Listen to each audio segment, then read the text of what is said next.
राहुल गांधी विदेशों में देश की राजनीति को लेकर पहुंच रहे हैं। राहुल गांधी अमेरिका पहुंचे और उन्होंने भारतीय मूल के लोगों के साथ मुलाकात की। उन्होंने लोगों को संबोधित किया, लेकिन इसी को लेकर बीजेपी और कांग्रेस में फिर से ठन गई। दरअसल राहुल गांधी जब जब विदेश यात्रा पर जाते हैं तब वो विवादों में फंस जाते हैं। विदेश में जाकर वो सरकार के खिलाफ अपनी बात रखते हैं, जिस वजह से उन्हें आलोचनाओं का सामना करना पड़ता है। दरअसल राहुल गांधी ने अमेरिका में बीजेपी सरकार को जमकर घेरा। उन्होंने अपनी लोकसभा सदस्यता जाने पर सरकार को घेरा।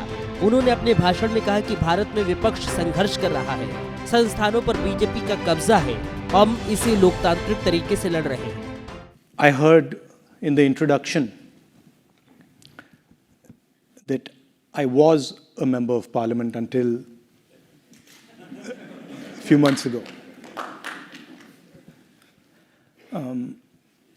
I don't think when I joined politics, 2004, I ever imagined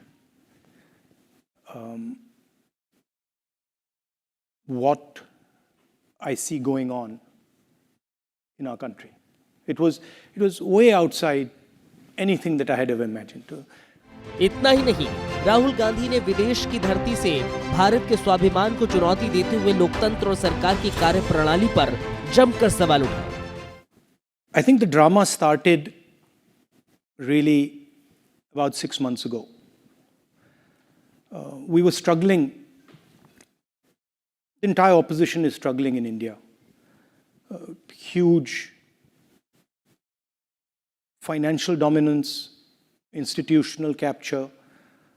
We were struggling to fight the democratic fight in our country.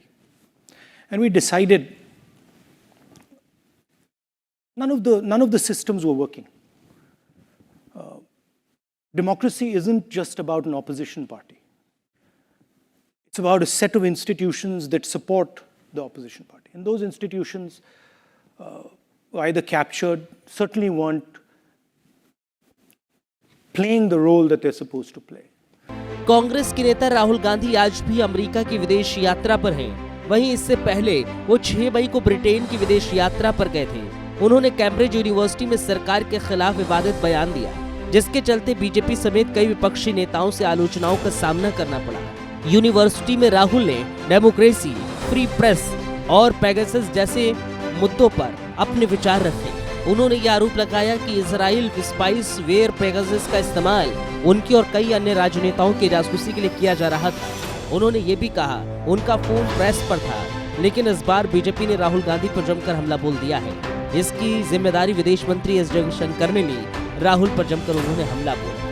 तो आपका जो सवाल था वो राहुल गांधी वाला, देखिए उनकी आदत है कि वो जब बाहर जाते हैं कि वो देश की आलोचना करते हैं, हमारी राजनीति के बारे में टिप्पणी करते हैं।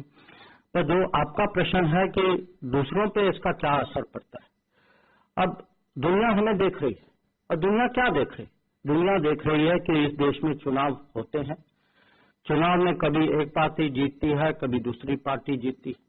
तो अगर देश में डेमोक्रेसी नहीं है तो ये ऐसा परिवर्तन तो आना नहीं चाहिए ना। हर चुनाव का रिजल्ट एक ही होना चाहिए। वैसे 24 का चुनाव रिजल्ट तो वही होगा, हमें पता है। एस जयशंकर ने कहा कि उनकी आदत है जब वो बाहर जाते हैं तो देश की आलोचना करते हैं, हमारी राजनीति के बारे में टिप्पणी करते हैं। अगर देश में लोकतंत्र नहीं है तो ऐसा होना तो नहीं चाहिए। हर चुनाव का रिजल्ट तो एक ही होना चाहिए ना।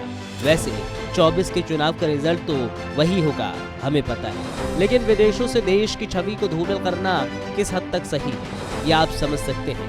हालांकि देश में 2024 में चुनाव है, सभी राजनीतिक पार्टियों में तनाव है। जिसको जहां जैसे मिल रहा है उसको राजनीतिक पटखनी देने के लिए बेताब